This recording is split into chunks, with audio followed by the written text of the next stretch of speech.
Dear Matt and Mercy, thank you for the kind invitation to have me here at CPAC. It is truly an honor to be here just a few days after our presidential and legislative elections, which, by the way, they pulverized the opposition. Yes! Yes! They say globalism comes to die at CPAC. I'm here to tell you that in El Salvador, it's already dead.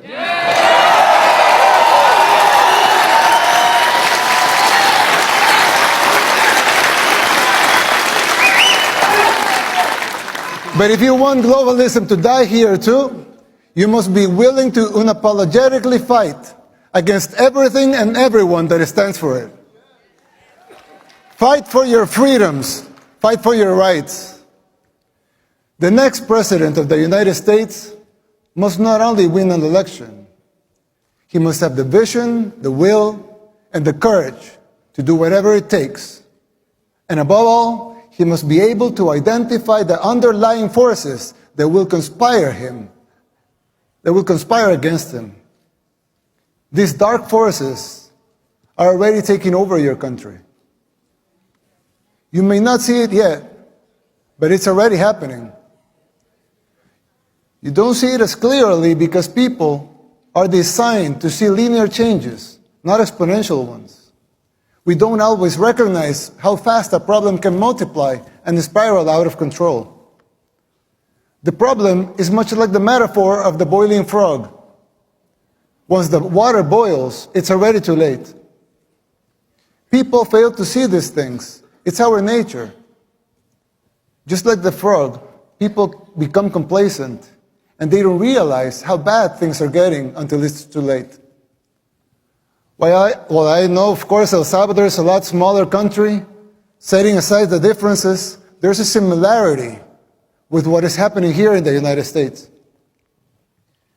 We also had many apparently isolated problems in the 60s and the 70s, and we failed to realize as a country the severity of them until it became a civil war.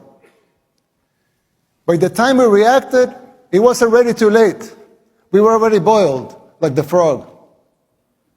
And it took us 50 years, 2 wars, 250,000 lives, and a third of our population displaced, and a near miracle to get our country back. And you!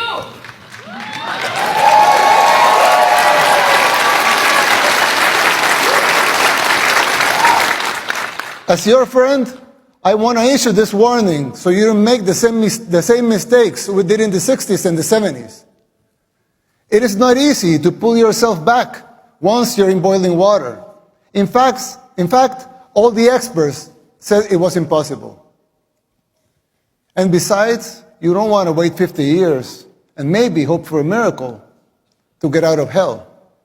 You can still jump before the water boils. Some might say I'm exaggerating, but we can clearly see the signs of a declining society because our own hit rock bottom decades ago. It's like when we see someone getting sick.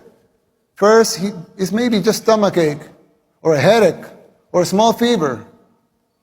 But if you don't deal with the disease, it will only get worse, and then it may be too late. Even after our first war in El Salvador, we failed again to look into the signs of the second civil war that was coming, the gang war. After 1 million people fled the first war, a lot of them came to live in ghettos here in the United States, where the gangs were formed. When former President Clinton deported a lot of those gang members without telling us they were gang members, they were criminals. They roamed free and recruited young people, thousands of young Salvadorans, to join the gangs. At first, they seemed like petty criminals, but they began to change and transform until they became the unscrupulous terrorists that we know today. Most of them even perform satanic rituals, and this has been well documented. The government back then didn't deal with the disease, nor did the next administration, nor did the ones after that. The disease that had begun with mild symptoms got worse and worse. It became a cancer that seemed incurable. We are already seeing these symptoms in the United States. Big cities in decline like Baltimore, Portland, New York, just to name a few. Places where crime and drugs have become the daily norm and even accepted and promoted by the government. How many young people have you lost to the streets of Philadelphia or San Francisco, to fentanyl?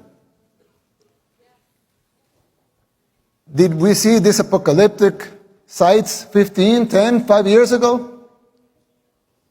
Can you imagine how it will be in the next 5, 10, or 15 years?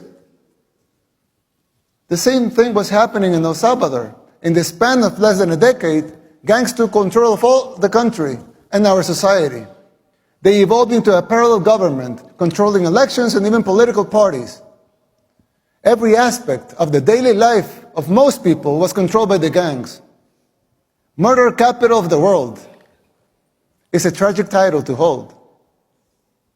Getting rid of that was the bare minimum we had to achieve in order to even start thinking about rebuilding our country.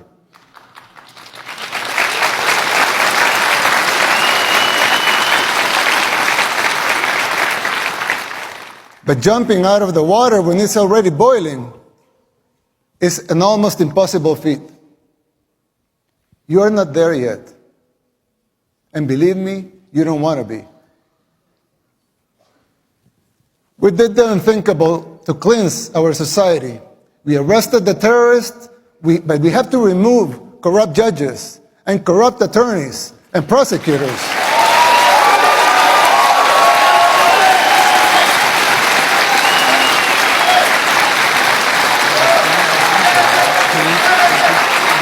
Thank you.